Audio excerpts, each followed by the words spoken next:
دیکھ رہے ہیں، ہم بند دروازے میں بھی اپنے کمرے میں ہم کیا کر رہے ہیں اللہ تعالیٰ دیکھ رہے ہیں، ہم دکان میں کیا کر رہے ہیں اللہ تعالیٰ دیکھ رہے ہیں، ہمارے دل میں کیا چیز پنپ رہی ہے اللہ اس کو بھی دیکھ رہے ہیں۔ قرآن میں ایک واقعہ لکھا ہے کہ ایک صاحب جو ہے ان کا باغات تھا، باغ سے پھل وغیرہ بہت ہوتے تھے تو اس کو تقسیم کرتے تھے اپنے گاؤں میں، اپنے علاقے میں۔ تو ان کا انتقال ہو گیا تو ان کے لڑکے سب تھے، وہ کہنے لگے کہ ارے ابا تو بیوقوف تھے، سب بانٹ دیتے تھے، ہم لوگ کو نہیں بانٹنا ہے، ہم لوگ کو مال جمع کرنا ہے، مال جمع کرنا، بانٹنا نہیں۔ پھل جب تیار ہو جائے تو صبح صبح جا کر کے ایک دم اندھیرے ہی میں اس کو جا کے توڑ لینا ہے، کسی کو دینا نہیں۔ دل کے اندر فطور ہو گیا، دل ناپاک ہو گیا، دل گندا ہو گیا۔ جب یہ لوگ باغ پہنچے تو کہہ رہے آپس میں کہہ رہے ہم لوگ راستہ بھلا گئے، راستہ بھلائے نہیں بلکہ اللہ تعالیٰ باغی کو ختم کر دے۔ جو اللہ نعمت دینا جانتے ہیں وہ نعمت کو چھیننا بھی جانتے ہیں، اس کا باغی ختم ہو گیا۔ تو اللہ رب العالمین کا معاملہ جو ہے نا ہمارے گمان کے ساتھ ہے۔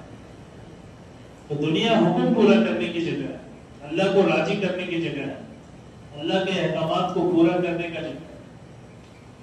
اور حضور علیہ الصلوۃ والسلام کے طریقے میں چلنے کے لیے اللہ نے ہمیں حکم فرمایا۔ قرآن میں اللہ نے فرمایا ہے کہ اے نبی جی آپ لوگوں میں اعلان کر دیجیے اگر یہ لوگ چاہتے ہیں کہ ہم ان سے محبت کریں تو یہ آپ کے بتائے ہوئے طریقہ پہ چلا کریں۔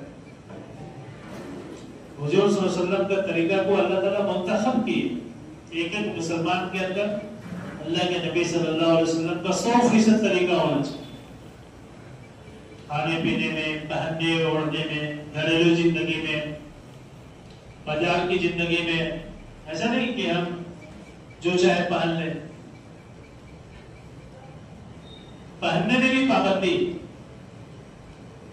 کہ ہم اللہ کے نبی صلی اللہ علیہ وسلم کے لباس سے ہٹ کر کے نہیں چلیں، کیونکہ جس آدمی کا رہن سہن جس کے اعتبار سے ہوگا حشر کے میدان میں اس کا حشر جو ہے اسی کے ساتھ ہوگا۔ اسی لیے یہود و نصارہ کا طریقہ ہماری زندگیوں میں نہیں ہونا چاہیے، نبی کا طریقہ ہونا چاہیے۔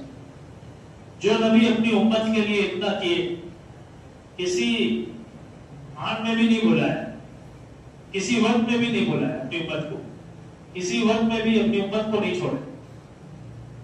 آج یہ امت اس کے طریقے کو بھلا دیا، اس کے طریقے کو پیچھے کر دیا، کیونکہ قرآن میں اللہ نے فرمایا کہ ہم نے حضرت محمد صلی اللہ علیہ وسلم کے طریقے کو پسند کیا ہے کہ اس طریقے پہ جو لوگ بھی چلیں گے ان سے اللہ محبت کرنے لگیں گے، ان کے گناہوں کو معاف کر دیں گے اور ان کے درجے کو بلند کریں گے۔ ایک ایک طریقہ جو ہے دنیا کی تمام چیزوں سے زیادہ بہتر ہے، ایک ایک طریقہ حضور صلی اللہ علیہ وسلم کا ایک ایک طریقہ دنیا اور دنیا کی تمام چیزوں سے زیادہ بہتر ہے۔ اسی لیے کلمہ کے ساتھ اللہ تعالیٰ نے لا الہ الا اللہ کے ساتھ محمد رسول اللہ جوڑا ہے۔ اور ہم کو شیطان جو ہے بہکاتا ہے، ادھر ادھر کی باتیں سوچواتا ہے۔ ایک پولیس والا اپنے ڈریس میں رہتا ہے، ایک وکیل اپنے ڈریس میں رہتا ہے، اور ایک مسلمان اپنے طریقہ میں نہیں رہے۔ اللہ تعالیٰ نے مسلمانوں کو ایک نظام دیا ہے، ایک چیز دیا ہے، اگر اس کے ساتھ رہیں گے تو اللہ رب العالمین دنیا اور آخرت میں چمکا دیں گے، ایسا جیسا اللہ تعالیٰ صحابہ کو چمکا ہے۔ جو غلام تھے اس کو اللہ گورنر بنا دیا، غلام کو گورنر۔ جب حضور صلی اللہ علیہ وسلم جنت میں جانے لگیں گے تو حضرت بلال حبشی رضی اللہ تعالیٰ عنہ کو بلائے گا، حضور صلی اللہ علیہ وسلم کی سواری کا لگام حضرت بلال حبشی کے ہاتھ پہ ہو. تو اللہ تعالیٰ غلاموں کو گورنر بنا دی, جو جیسے تیسے تھے اللہ تعالیٰ نے کیسا ہیرا جیسا بنا دیا ان کو. اللہ تعالیٰ ان کو ہیرا جیسا بنا دیے, اور ان کے واقعات قرآن و حدیث میں بھرے پڑے ہیں, اور ان کے طریقے کو اللہ تعالیٰ نے پسند کیا. اور حضور صلی اللہ علیہ وسلم نے فرمایا کہ میرے صحابہ ستاروں کے مانند ہیں. تو کیسے صحابہ ستاروں کے مانند ہو گئے؟ کہاں کہاں سے آئے, بلال حبشہ سے آئے, سہیب روم سے آئے, فارس سے سلمان فارسی آئے, کہاں کہاں سے آ کر کے مکہ اور مدینہ میں اپنی زندگی لگائی. ابو ذر غفاری رضی اللہ تعالیٰ عنہ آئے, اور سب چیز چھوڑ کر کے چلے آئے مدینہ. اپنے گھر بار چھوڑ دیے, اپنے کاروبار چھوڑ دیے, اپنے کھیتی چھوڑ دیے, اور مدینہ میں مستقل رہے. آج مسلمانوں سے کہا جاتا ہے بھائی چلو اللہ کے راستے میں, تو مسلمان سوچتا ہے اپنے بارے میں, مسلمان سوچتا ہے.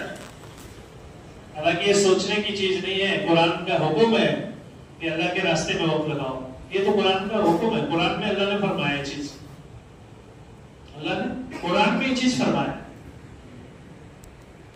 علماء کرام سے پوچھے سورہ توبہ میں اللہ نے 8 چیز گنوائی, باپ, بھائی, بیویاں, رشتہ دار, وہ تجارت جس کو بند ہونے کا خطرہ لگتا ہے, وہ تجارت جس کو بند ہونے کا خطرہ لگتا ہے یا نقصان ہونے کا خطرہ لگتا ہے. 4 مہینے بند کر دیں تو کیا ہوگا؟ وہی ہوگا جو اللہ چاہیں گے. کتنا تو دکان بند ہوتے رہتا ہے, کتنی کمپنی بند ہو جاتی ہے.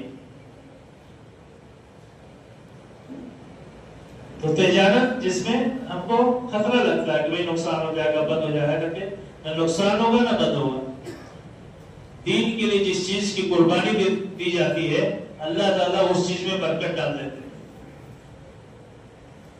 دین کے لیے جس چیز کی قربانی, صحابہ کرام رضی اللہ تعالیٰ عنہ پکے پکائے ہوئے کھجور کو چھوڑ کر کے گئے تھے. بس پھل تیار تھا, اب اس کو مارکیٹ میں بیچنا تھا. اس وقت میں اللہ کا حکم ہوا کہ چلنا ہے اللہ کے راستے میں. سارے لوگ چھوڑ کر کے چلے گئے, اور جب آئے تو اللہ تعالیٰ اس سے بہتر حالت میں اس باپ کو دی. نہ پھل خراب ہوا اور نہ نقصان ہوا نہ برباد ہوا, کچھ نہیں, اس سے بہتر حالت میں, اور اس کی برکت آج تک ہے. اور میں کرام فرماتے ہیں مدینہ میں کھجور کبھی نہیں کٹے گا, پورے دنیا میں سپلائی ہوتا ہے, اس کی برکت آج تک ہے. اللہ کے نبی صلی اللہ علیہ وسلم کی لگائی ہوئی درخت جو ہے, اور اس کا کھجور لوگ آج تک کھاتے ہیں. ازوا کھجور شوق سے کھاتے ہیں. 1400 سال ہو گیا پھر بھی اس کی برکت ختم نہیں ہوئی. کیوں؟ دین کی نسبت پہ قربانی نہیں کی. دین کی نسبت پہ قربانی نہیں گئی, تو جس چیز کی بھی قربانی دی جائے گی اللہ تعالیٰ اس کو ضائع اور برباد نہیں کریں گے, بلکہ اس چیز میں برکت ڈال دیں. آج مسلمان پریشان ہے برکت کے لیے کہ کیسے برکت آئے. جو آنے کا ذریعہ تھا اس کو ہم چھوڑ دیے, جو آنے کا ذریعہ تھا اس کو ہم چھوڑ دیے. اللہ کو بھلا دیے, اللہ کے نبی صلی اللہ علیہ وسلم کو بھلا دیے, دین کو بھلا دیے, قرآن کو پیچھے کر دیے. قرآن کو ہم پیچھے کر دیے, حالانکہ قرآن کو آگے بڑھانے کے لیے. قرآن ہدایت کی کتاب ہے مستقل.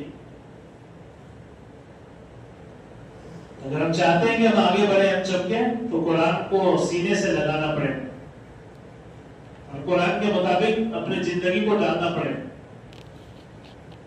اپنی زندگی کو قرآن میں تلاش کرنا پڑے گا کہ اللہ ہم سے کیا چاہتے ہیں. قرآن میں اللہ تعالیٰ جگہ جگہ فرمائے گا اس کے قریب مت جاؤ, حرام کے قریب مت جاؤ, برائی کے قریب مت جاؤ, جھوٹ کے قریب مت جاؤ, یتیم کے مال کے قریب مت جاؤ. اللہ فرما رہا ہے قرآن اپنے بندوں سے. اس کے قریب جاؤ گے تو تمہارا دل برباد ہو جائے گا، دین برباد ہو جائے گا۔ حرام کی تو کوئی گنجائش ہی نہیں مسلمانوں کو، ناجائز چیزوں کا کوئی گنجائش نہیں ہے۔ حضرت عمر رضی اللہ تعالیٰ عنہ کے زمانے میں ایک نوجوان بڑی خوبصورت تھا،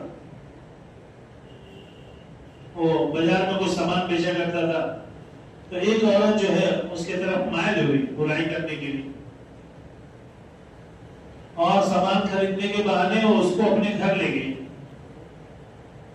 اور جیسے اس سے برائی کی بات کرنے لگے وہ صحابی جو ہے گر گئے، بے ہوش ہو گئے۔ جیسے وہ بات کرنا شروع کی بے ہوش، ڈر گئے تو بے ہوش ہو گئے، اپنی باتی کو بلا کر کے پکڑ کر کے دروازے کے باہر کر دیا۔ صحابہ کرام اٹھا کر کے ان کو ان کے گھر پہنچا دیا، پھر ہوش میں آئے، ان کے گھر والے پوچھنے لگے کیا ہوا؟ تو ایسا ایسا معاملہ ہوا، ایسا ایسا معاملہ ہوا۔ تو بولے کون سی آیت تھی؟ تو آیت یاد آیا، پڑھ کر کے سنایا تو پھر بے ہوش ہو گئے، پھر بے ہوش ہوئے تو اٹھانے لگے تو اٹھے ہی نہیں، انتقال کر گئے ہوں، اللہ کے خوف سے انتقال کر گئے۔ کیسا دل کے اندر اللہ کا معاملہ ہوا ہے، لوگ مٹی دے دیے۔ حضرت عمر رضی اللہ تعالیٰ کو معلوم ہوا کہ اس خوبصورت نوجوان کا انتقال ہو گیا، ایسا ایسا معاملہ ہوا، گئے قبرستان میں، اللہ تعالیٰ سے دعا کرنے لگے کہ اللہ یہ آپ سے ڈرنے والا تھا، تقویٰ تھا اس کے دلوں کے اندر، آپ کا خوف تھا اس کے اندر، آپ اس کو جنت عطا فرمائیے۔ تو قبر سے آواز آنے لگا کہ امیر المومنین اللہ نے ہمیں 2 جنت دے دیے، ایک اعمال کے بنا پہ اور ایک آپ اللہ کے خوف کے بنا پہ۔ جو دل اللہ کے خوف سے ڈرا ہوگا اللہ تعالیٰ اس کو 2 جنت عطا فرمائے۔ جنت اس دنیا سے 10 گنی بڑی جنت۔ یہاں تو آدمی ایک ڈسمل کے لیے مر رہا ہے، ایک ڈسمل کے لیے اپنا ایمان بیچ دے رہا ہے، ایک ہاتھ کے لیے بھائی سے دشمنی کر لے رہا ہے، بھائی بہن دشمن ہو جا رہے چھوٹی سی چیز کے لیے۔ حالانکہ مرنے کے بعد نہ زمین جائے گا، نہ جائیداد جائے گا، نہ بستر جائے گا، نہ کوئی بھی چیز جائے گا، کچھ نہیں۔ قبر میں آدمی خالی ہاتھ آئے خالی ہاتھ جائے گا کفن کے ساتھ۔ کہ بہترین چیز ہے یہ کہ آدمی اللہ کو راضی کر کے جائے دنیا سے۔ کتنا بڑا آدمی مالدار ہو جائے گا، مرے گا تو خالی ہاتھ جائے گا، تھوڑی اس کی قبر میں کوئی۔ ایک جنازہ میں لوگ گئے، جنازہ اٹھا بھی نہیں تھا اور بھائیوں میں لڑائی ہونے لگی جائیداد کے چکر میں۔ دین نہیں ہونے کی وجہ سے آدمی کیا کر بیٹھتا ہے؟ جو باپ محنت کر کے کما کر کے اور پرورش کیا اولاد کا، وہ اولاد آج باپ کے جنازے کے سامنے جائیداد کے لیے لڑ رہا، دین کی کمی کی وجہ سے۔ تو 8 چیز اللہ نے گنوائی، اس میں تجارت بھی ہے، دکان بھی، جس کو بند ہونے کا آپ کو خطرہ لگتا ہے، اور وہ گھر جس میں ہم رہنا پسند کرتے ہیں۔ آدمی سوچتا ہے بھائی گھر چھوڑ کے کیسے جائیں گے، بیوی بچوں کو چھوڑ کے کیسے جائیں گے، حالانکہ ایک دن چھوڑ کے جانا ہے۔ گھر میں رہنے کو پسند کرتا ہے کہ گھر میں رہیں گے، 4 مہینے کیسے جماعت میں سوئیں گے، قبر میں آدمی کیسے سوئے گا؟ قبر میں، قبرستان میں آدمی تنہا کیسے سوئے گا؟ سوچ کر کے دیکھیں۔ یہاں سب گزاری کے لیے بلایا گیا تھا مدینہ مسجد سمدگاہ میں، کہ سب گزاری میں آ جائے، بدھ کے دن سب گزاری ہوتا ہے، رات وہاں گزارے، تو آدمی سوچتا ہے۔ حالانکہ مسجد میں رات گزارنا جنت میں رات گزارنا ہے۔ مسجدیں جو ہے جنت کے باغ ہیں، مسجدیں جنت کے بعد ہے۔ آدمی گھر میں رہنا پسند کرتا ہے، اور اللہ کہہ رہے ہیں کہ اس کو چھوڑو، گھر کو، اور آدمی کنبہ برادری کے ساتھ رہتا ہے، اللہ کہہ رہا ہے اس کو چھوڑو. یہ 8 چیز اللہ کے حکم کو پورا کرنے میں، حضرت محمد صلی اللہ علیہ وسلم کے طریقے میں چلنے میں اور اللہ کے راستے میں نکلنے میں مانے نہیں بننا چاہیے. اللہ کے راستے میں نکلنے میں مانے نہیں بننا چاہیے. حضور صلی اللہ علیہ وسلم کے طریقے میں چلنے میں مانے نہیں بننا چاہیے. اللہ تعالیٰ ہمیں حضور صلی اللہ علیہ وسلم کو امت میں بنایا. ہم امتی بن کر کے رہیں گے، مسلمان بن کر کے رہیں گے. ہم ڈاکٹر ہیں لیکن پہلے مسلمان ہیں. ہم انجینئر ہیں لیکن پہلے مسلمان ہیں. ہم بہت پڑھ لکھ لیے لیکن پہلے مسلمان ہیں، ایمان والے. ہم ایمان کے ساتھ چلیں گے. بازاروں میں، اسکولوں میں، کالج میں، کچہری میں، کہیں پر بھی جائیں اپنے صفات کے ساتھ جائیں. ابھی کالج اسکول کے اسٹوڈنٹ کا جوڑ ہوا دلی شہر میں، تو ایسا جوڑ ہوا کہ لگ رہا تھا کہ مدرسہ کے طالب علم ہے. سب اسٹوڈنٹ کرتا پاجامہ ٹوپی داڑھی کے ساتھ، اور اسٹوڈنٹ کہنے لگے کہ ہم کالج بھی اسی لباس میں جاتے ہیں اور جائیں گے، اسکول بھی ہم اسی لباس میں جاتے ہیں اور جائیں گے. اللہ تعالیٰ ایمان والوں کو ایک چیز دی ہے. سکھ لوگ دیکھتے ہیں، پنجابی لوگ اپنے لباس میں جاتا ہے، چاہے کہیں بھی جائے ہو، کوئی بھی فیلڈ میں جائے. اور یہ مسلمان آج سوچتا ہے کہ ہم کیسے جائیں گے، ہم کیسے رہیں گے. یہ قوت حاصل کرنے کے لیے قربانی دینی پڑے گی. اپنے جان مال کو جس چیز میں ہم لگائیں گے اس کی عظمت دلوں کے اندر آئے. دنیا میں لگائیں گے تو دنیا کی عظمت آئے گی، کاروبار میں لگائیں گے تو کاروبار کی عظمت آئے گی، بیوی بچوں میں لگائیں گے تو بیوی بچوں کی عظمت آئے گی. اور یہ جان مال اگر دین پہ لگے گا تو دین کی عظمت دلوں کے اندر پیدا ہوگی، دین کی محبت پیدا ہوگی دل کے اندر. پھر آدمی دین کے لیے قربانی دینے والا بنے، دین کے لیے اپنے آپ کو سونپ دے گا، جھونک دے گا، لگا دے گا. جیسے صحابہ کرام کیسے چھوڑ کے چلے گئے مکہ کو، مکہ کو چھوڑ کر کے حبشہ چلے گئے. عورت بھی مرد بھی. اس زمانہ میں آج سے 1400 سال پہلے اس میں حضور صلی اللہ علیہ وسلم کی بیٹی بھی تھی، اس حبشہ کی ہجرت جو پھر مکہ لوٹ کر کے نہیں آئی بلکہ حبشہ سے ڈائریکٹ مدینہ آئی 6-7 سال کے بعد. ہم لوگ 4 مہینے لگانے کے لیے سوچ رہے ہیں، 1 سال لگانے کے لیے سوچ رہے ہیں، 6 مہینے لگانے کے لیے سوچ رہے ہیں. وہاں 7 سال کی قربانی دی جا رہی ہے. تو دین کی محنت قربانی چاہتا ہے، دین کی محنت قربانی چاہتا ہے کہ ہم جان مال کی قربانی دینے والے بن جائیں. اگر یہ جان مال کی قربانی دین کی محنت پہ نہیں لگے گی تو ایسا جگہ اللہ تعالیٰ لگا دیں گے کہ ہم سوچ بھی نہیں سکتے.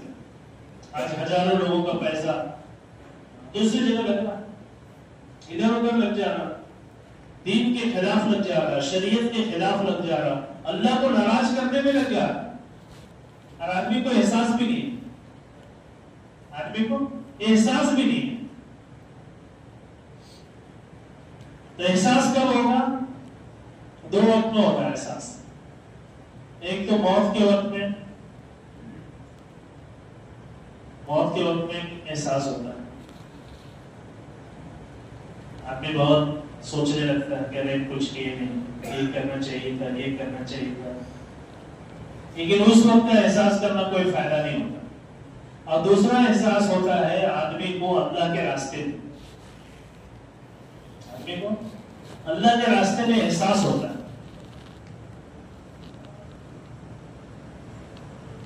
ایک جماعت ایک جگہ کام کر رہی تھی،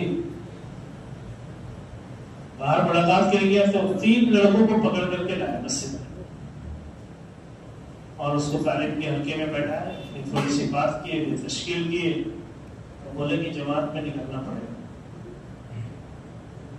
جماعت میں نکلنا پڑے گا. تینوں تیار ہو گئے، جماعت میں نکلے اللہ کے راستے میں.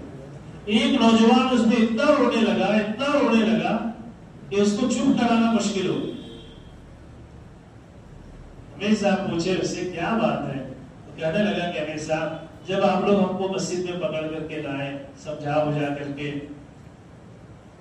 اور ہم کو تعلیم کے حلقے میں بیٹھائے، اللہ رسول کی بات بتلائے، ہم لوگوں نے توبہ کیا. ہم لوگ تینوں دوست ایک جگہ بیٹھ کر کے ڈاکہ ڈالنے کا پلان بنا رہے تھے ایک جگہ، اور آپ ہم کو وہاں سے اٹھا کے مسجد میں لے آئے. تو محنت کرنے سے مسلمان توبہ کرنے والا بنتا ہے، مسجدوں میں آ کر کے اللہ کے سامنے جھکنے والا بنتا ہے. اس کو احساس ہوتا ہے، اس کو احساس ہوتا ہے.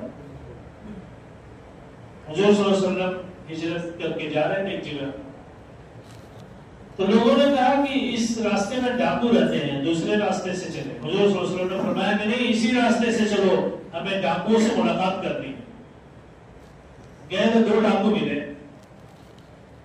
پھر حضور صلی اللہ علیہ وسلم ان کو دین کی دعوت دی، ایمان کی دعوت دی. دونوں دین کے اندر داخل ہوئے، ایمان کے اندر داخل ہوئے. ہماری محنت 100% انسانوں پہ، 100% انسانوں پہ، اصلاً میں مسلمانوں پہ، لیکن ہماری دعوت 100% انسانوں پہ. حضرت مولانا انعام صاحب رحمۃ اللہ علیہ نظام الدین بنگلے والی مسجد میں فرماتے تھے کہ مسجد وار جماعت کے اندر اللہ تعالیٰ نے عالم انسانیت کی ہدایت چھپا ہے. پورے عالم انسانیت کی ہدایت چھپی ہوئی مسجد وار جماعت. جیسے ایک سورج پورے دنیا میں روشنی پہنچاتا ہے، یہی سورج ہے. کولڈ لیک میں بھی، سمڈیگا میں بھی، رانچی میں بھی، دلی میں بھی، عرب میں بھی، امریکہ میں بھی ایک ہی سورج کی روشنی پوری دنیا میں پہنچتی ہے. ایک سورج کی روشنی، اور سورج سے قیمتی اللہ تعالیٰ مسلمانوں کو بنایا. سورج سے قیمتی مسلمانوں کو. عیسیٰ بن نون نماز پڑھنا تھا ان کو، تو اللہ تعالیٰ سے دعا کی کہ سورج کو روک دیجیے، ڈوبنا نہیں چاہیے سورج. تو اللہ نے سورج کو روک دیا، ڈوبا نہیں ہو. نماز پڑھے، عبادت پورا کیے، تب سورج جا کر کے ڈوبا. تو سورج بھی تابع ہو جائے گا اگر ہم اللہ کے تابع ہو جائیں. سورج بھی تابع ہو جائے گا. تو ایمان والا بھی اگر اپنے اندر دین کو پیدا کر لیا تو اس دین کی روشنی کو لے کر کے پوری دنیا میں روشنی پہنچائے، پوری دنیا میں ہدایت کا نور اس سے پھیل جائے گا. ایک جگہ جماعت کی محنت کی انڈونیشیا میں، تو اور آگے بڑھی تو لوگ کہنے لگے نہیں یہاں مسلمان نہیں ہے، یہاں مسلمان نہیں ہے، نہیں رہتے ہیں مسلمان. تو جماعت پھر آگے بڑھی تو دیکھی کہ قبرستان ہے، مسلمانوں کا قبر ہے یہاں پہ. پھر جماعت واپس آئی، بولے بھائی یہاں پہ تو قبر ہے، قبرستان ہے مسلمانوں کا. بولے ہاں پہلے رہتے تھے مسلمان، اب سب تبدیل ہو گئے، سب تبدیل ہو گئے. بولے وہ لوگوں سے ملاقات کرو جو تبدیل ہوئے. پھر جماعتوں سے ملاقات کی اور سب سے دین کی دعوت کی بات کی، اور وہاں سے جماعتیں بھی نکالی، لوگوں کو اسلام کے اندر واپس بھی کی.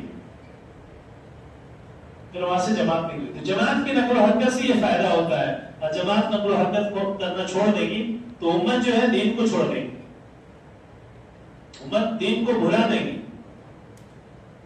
اللہ تعالیٰ نے ہمیں ذمہ داری دی ہے کہ تم بہترین امت ہو، لوگوں کے دفع رسانی کے لیے نکالے گئے ہو، اچھائی کا حکم کرتے ہو، بری باتوں سے لوگوں کو منع کرتے ہو. اللہ نے کام دیا ہے، یہ کام کریں گے ہماری اپنی حفاظت ہوگی، ہمارے گھر کی حفاظت ہوگی، بیوی بچوں کی، ماں بہنوں کی. یہ حفاظت والا کام ہے. دین کی محنت جو ہے اس سے اللہ کی حفاظت. جیسے حدیث میں یہ چیز ہے جس کا مفہوم ہے کہ جب آدمی فجر کی نماز پڑھتا ہے تو اللہ کی حفاظت میں آ جاتا ہے. آدمی مسلمان نماز پڑھ رہے ہیں، اللہ کی حفاظت، اللہ کا وعدہ ہے کہ میرے بندے تم صبح کی نماز پڑھ لیا کرو، دن بھر میں تمہاری حفاظت کروں گا اور تمہیں اپنی حفاظت میں رکھوں گا. فرشتے اللہ مقرر کر دیتے ہیں نمازیوں کے لیے، فرشتے مقرر کیے جاتے ہیں اس کی حفاظت. اب جس کی حفاظت فرشتے کریں، کوئی مائع کا لان ہے جو اس کو نقصان پہنچا سکتا ہے؟ اللہ تعالیٰ نے زمین اور آسمان کو مسخر کر دیں گے. زمین اور آسمان کے جتنے بھی چیزیں یہ سب مسخر. جیسے صحابہ کے لیے اللہ تعالیٰ نے دریا کو بھی مسخر کر دیا. 10 تو 10 دریا بھی نہ چھوڑے ہم نے، بحر ظلمات میں دوڑا دیے گھوڑے ہم نے، دریا میں سمندر میں گھوڑا کو دوڑا دیے۔ آج مسلمان روڈ میں 4 مہینے لگانے کے لیے سوچ رہا ہے، 6 مہینے لگانے کے لیے سوچ رہا ہے کہ ہم کیسے چلیں گے، ٹرین کا سفر کرنا پڑے گا، ہوائی جہاز کا سفر کرنا پڑے گا، بس کا سفر کرنا پڑے گا۔ وہ دریا میں گھوڑا دوڑانے کے لیے بھی نہیں سوچے۔ اللہ سے معاملہ اتنا اچھا ہو گیا کہ یہ سمندر ہم کو نقصان نہیں پہنچا سکتا، یہ بھی اللہ کا حکم ہے نقصان پہنچانے، اللہ کا حکم کے تابع ہی۔ تو ایمان جو ہے بنتا ہے تو اللہ تعالیٰ چیزوں کو مسخر کر دیتے ہیں، سمندر کو مسخر کر دیتے ہیں۔ یونس علیہ السلام مچھلی کے پیٹ میں چلے گئے، اللہ تعالیٰ نے مچھلی کو مسخر کر دیا کہ اے مچھلی نقصان نہیں ہونا چاہیے، جان بچا ہوا رہنا چاہیے۔ 40 دن مچھلی کے پیٹ میں زندہ رہے۔ اللہ قدرت والے، اللہ تعالیٰ جیسا چاہیں گے ویسا کر سکتے ہیں۔ ادریس علیہ السلام ایک مرتبہ گرمی کے موسم میں سورج تپش پہ تھے، سوچنے لگے کہ اللہ اتنی گرمی لگ رہی ہے جبکہ سورج اتنا دوری پہ ہے، سورج کا دوری اتنا ہے تو ہم کو اتنا گرمی لگ رہا ہے تو سورج پہ جو فرشتہ ہوگا اس کو کتنا گرمی لگتا ہوگا، اس فرشتہ کو کتنا گرمی لگتا ہوگا۔ لہٰذا ہاتھ اٹھا کر کے دعا کرنے لگے کہ یا اللہ اس فرشتے کو بھی ٹھنڈک پہنچا دیجیے۔ تو فرشتہ کو ٹھنڈک محسوس ہوا، فرشتہ سوچنے لگا کہ آج تک کبھی ہم کو ٹھنڈک نہیں لگی، یہ کیسی ٹھنڈک ہے، کہاں سے اتنا ٹھنڈک پہنچایا جا رہا۔ تو بڑی ان کو اچھا لگا، تو اللہ تعالیٰ سے پوچھے کہ اللہ یہ ٹھنڈک، تو بولا ہاں زمین میں ایک ہمارا بندہ ہے، انہوں نے آپ کے لیے دعا کیا، انہوں نے دعا کیا کہ فرشتے کو ٹھنڈک پہنچائی جائے، اس لیے آپ کو ٹھنڈک پہنچائی جائے۔ تو بڑے خوش ہوئے اور اللہ سے کہنے لگے کہ ہم ان سے ملاقات کرنا چاہتے ہیں فرشتہ۔ تو اللہ تعالیٰ فرمائیں کہ ٹھیک ہے چلے جائیے، آپ ملاقات کر لیجیے۔ تو فرشتہ وہاں سے زمین پہ آئے اور آگے ادریس علیہ السلام سے ملے، سلام کلام ہوا اور کہنے لگے کہ آپ کا بہت بہت شکریہ، آپ نے میرے لیے دعا کی، ورنہ ٹھنڈک تو آپ جانتے بھی نہیں کہ ٹھنڈک کیا ہوتا ہے۔ بڑی خوش ہوئے اور ادریس علیہ السلام سے کہنے لگے کہ اگر آپ چاہتے ہیں تو ہم آپ کو آسمان گھما دیں گے، اگر آپ کہیں تو۔ ادریس علیہ السلام فرمایا کہ چلو ٹھیک ہے، اچھا ہے، اگر آسمان گھوم لیں۔ جیسے حضور صلی اللہ علیہ وسلم کیسے معراج پہ تشریف لے گئے تھے، جبرائیل علیہ السلام آ کر کے لے گئے، پورا سارا نظارہ دکھلایا۔ تو فرشتہ ادریس علیہ السلام کو لے کر کے آسمان میں گئے اور پورا آسمان کا معائنہ کروائے، دکھلائے، اور پھر جب جنت کی طرف جانے لگے تو فرشتے نے کہا کہ کدھر سے جائیے گا، جنت کی طرف سے یا جہنم کی طرف سے، پہلے جنت یا پہلے جہنم؟ تو ادریس علیہ السلام فرمانے لگے کہ نہیں، پہلے جہنم میں چلو، جہنم کی طرف سے جائیں گے، پہلے جہنم کو معائنہ کریں گے، دیکھیں گے۔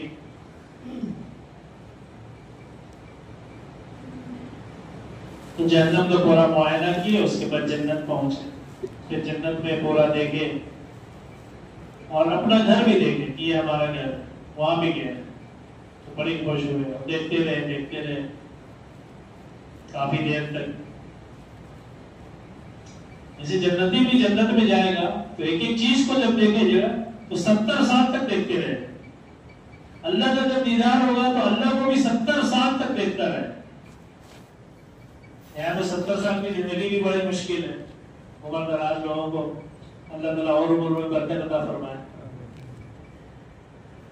جنت کی جو نعمتیں ہوں گی، کھانا کھانے بیٹھے گا 40 سال تک کھاتا رہے گا، اس کو پتہ بھی نہیں چلے گا۔ ایک بیوی سے ملاقات ہوگی 70 سال تک ملاقات کرتے رہے گا، ایک ایک بیوی کے پاس رہے گا۔ تو اصل زندگی اللہ تعالیٰ نے جنت میں رکھی ہے۔ تو ادریس علیہ السلام اپنا جنت میں دیکھنے لگے، اپنا اسی میں گم ہو گئے۔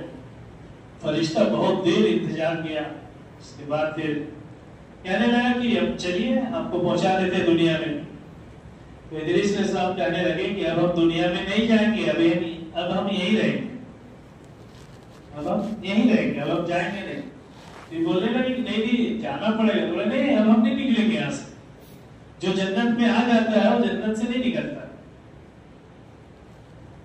تو فرشتہ پریشان ہو گیا کہ ارے اب تو لا کر کے پھنس گئے، پانی پانی ہو گیا، پسینہ پسینہ ہو گیا۔ تو پھر کہنے لگے کہ کل نفس ذائقۃ الموت، ہر جاندار کو موت کا مزہ چکھنا ہے، اس کے بعد ہوگا۔ تو آپ چلیے دنیا میں، پھر موت ہوگی اس کے بعد آئیں گے۔ ادریس علیہ السلام کہنے لگے کہ نہیں، ہم تو یہ بھی سنے ہیں کہ جنت میں جو آ گیا اس کو موت نہیں ہوگی، جنت میں موت بھی نہیں ہے۔ دونوں کی بات صحیح ہے، جنت میں موت بھی نہیں ہے، اللہ نے فرمایا کہ جنت میں موت نہیں ہوگی۔ پھر فرشتہ کہنے لگا کہ ہر آدمی کو جنت میں تو آنا ہے، جنتیوں کو، لیکن پل صراط سے گزر کر کے آنا ہے۔ جہنم کے اوپر میں پل ہے جو 1500 سال کا ہے، پل بال سے زیادہ باریک، تلوار سے زیادہ تیز، اس سے گزرنا پڑے گا۔ ادریس علیہ السلام فرمانے لگے کہ اسی لیے تو پہلے ہم جہنم سے گزر کر کے آئے، ہم پہلے جہنم کو اسی لیے طے کیے تھے، پسند کیے تھے کہ جہنم سے گزرنا پڑے گا، اسی لیے ہم گزر کر کے آئے، لہٰذا ہم جنت سے نکلنے والے نہیں ہیں۔ تو بات آپس میں ہوئی رہا، اللہ تعالیٰ فرمائے فرشتے سے کہ فرشتہ ان کو چھوڑ دو، یہ اپنے قول میں سچے ہیں، یہ نکلیں گے نہیں، لہٰذا ادریس علیہ السلام اسی وقت سے جنت میں، پھر دنیا میں لوٹ کے نہیں آئے۔ تو تھوڑا سا اپنے دل کے اندر یہ خواہش ہوئی مخلوق کے بارے میں بھلائی پہنچانے کا، دعا کرنے کا، تو اللہ تعالیٰ نے زمین سے اڑا کے جنت میں پہنچا دیا۔ تو بھلائی کے بارے میں سوچنا یہ اتنا نفع دیتا ہے۔ کسی کو ہم مسجد پہ لے آئے، کسی کو سمجھا بجھا کر کے دین پہ لے آئے، اللہ کے راستے میں نکال دیے، دین پر جما دیے، دین سکھلا دیے، دین بتلا دیے۔ کسی کے گھر میں تعلیم زندہ ہو گیا، کوئی آدمی توبہ کرنے والا بن گیا، توبہ کرنے والا بن گیا، یہ ہماری نجات کے لیے ذریعہ بنے۔ حضرت مولانا صاحب رحمۃ اللہ علیہ نظام الدین بنگلے والی مسجد میں جب کام شروع کیے تو روتے تھے پہلے کہ اللہ کیسے کام کرے، ہم تو کچھ نہیں جانتے ہیں، ہم تو نادوا ہیں، ہمارے زبان میں بھی لکنت ہے، کمزور بھی ہے، رونا خوب ہوتا۔ جنگل میں نکل جاتے تھے، پورا جنگل ہی تھا نظام الدین، روتے روتے حالت خراب ہو جاتی تھی۔ جو مزدور آتے تھے ان کو پکڑ پکڑ کر کے، ان کو سمجھا بجھا کر کے مسجد میں لاتے تھے کہ چلو ہم مزدوری دیں گے تم کو، اور مزدوری کے بہانے ان کو لا کر کے کلمہ سکھلاتے تھے، نماز سکھلاتے تھے، وضو سکھلاتے تھے، کھانا کھلاتے تھے، اور ان کو چائے پلاتے تھے، حکم پلاتے تھے، اور ان کو جانے لگتے تھے تو مزدوری بھی دیتے تھے، نماز پڑھواتے جو ہے اثر مغرب، اور پیسہ بھی دیتے تھے۔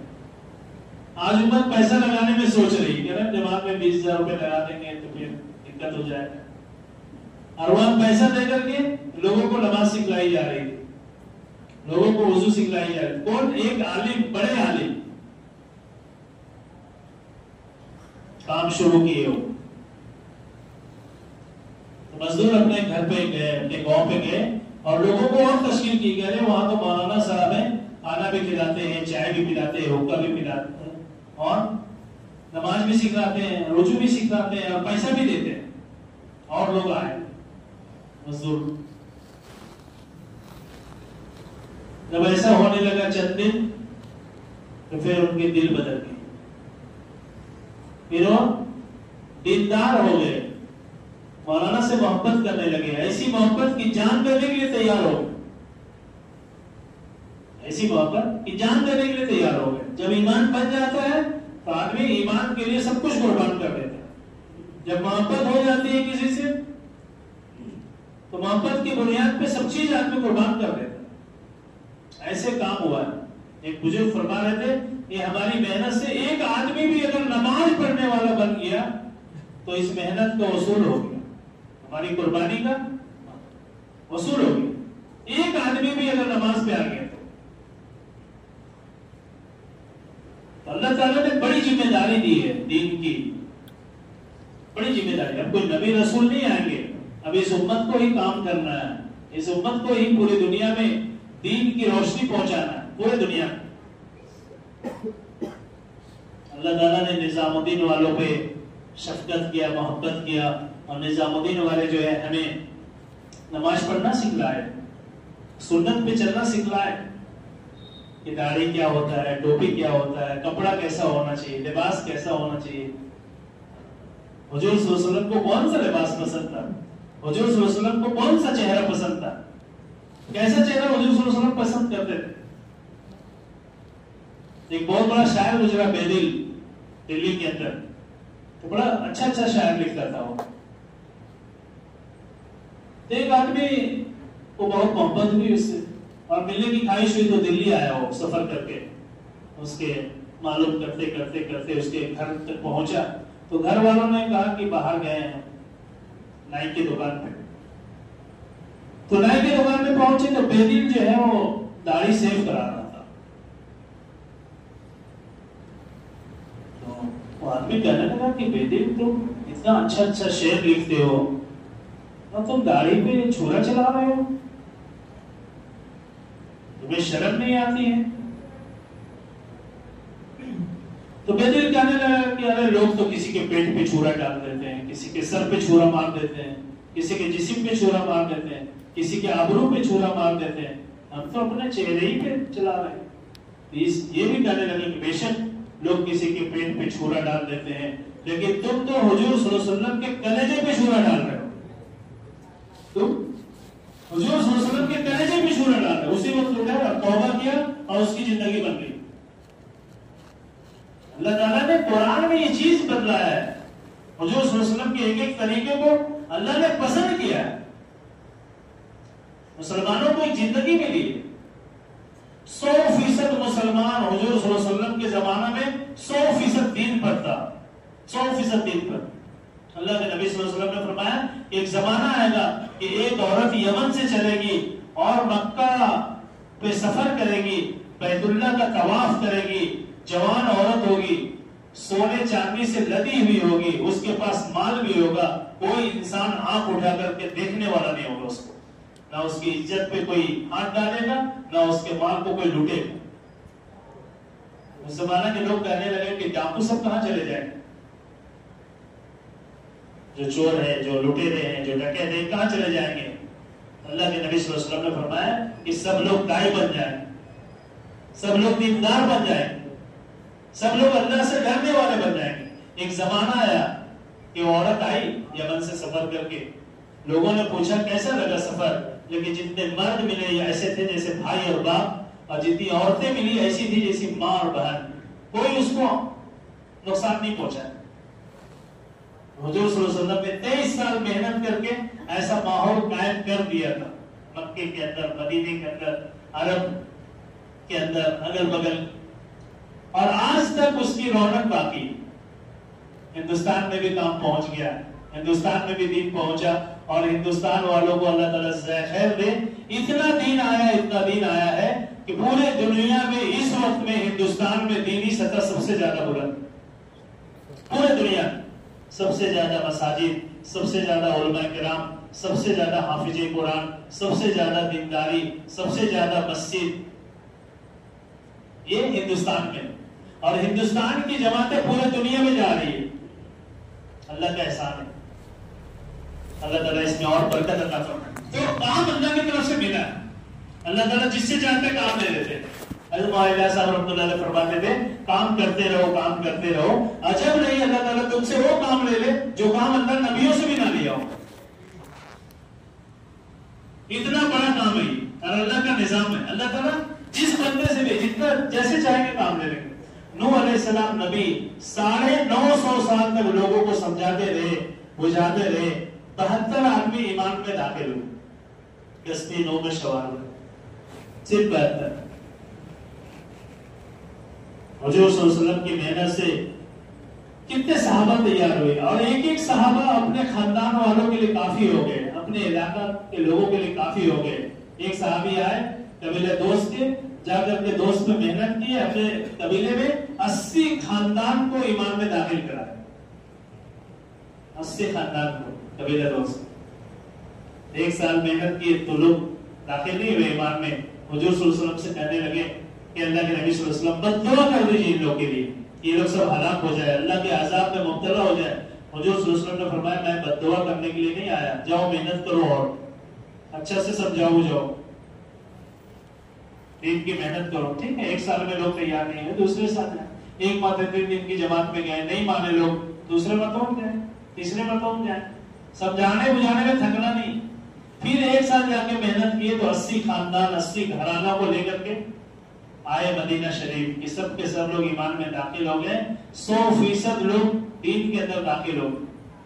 حضرت مولانا صاحب رحمۃ اللہ علیہ فرماتے تھے، بڑے بڑے علماء کرام ان سے پوچھے آپ 4 مہینے کی تشکیل کرتے ہیں؟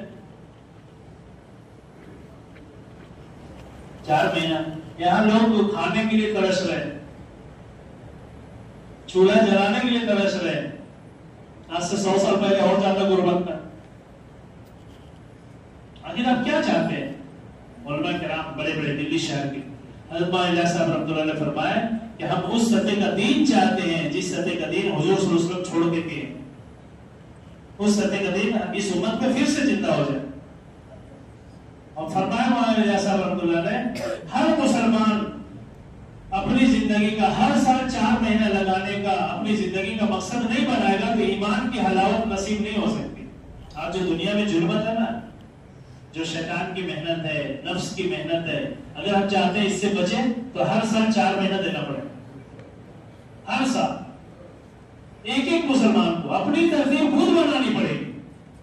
اللہ نے جان مال کا جو سرمایہ دیا ہے، اللہ نے قرآن میں فرمایا کہ ہم نے مسلمانوں کا جان اور مال کو جنت کے بدلے میں خریدا ہے۔ یہ جان مال ہم اللہ سے بیچ چکے ہیں کہ اللہ آپ جیسا چاہے استعمال کر لیں، آپ جیسا چاہے استعمال کر لیں۔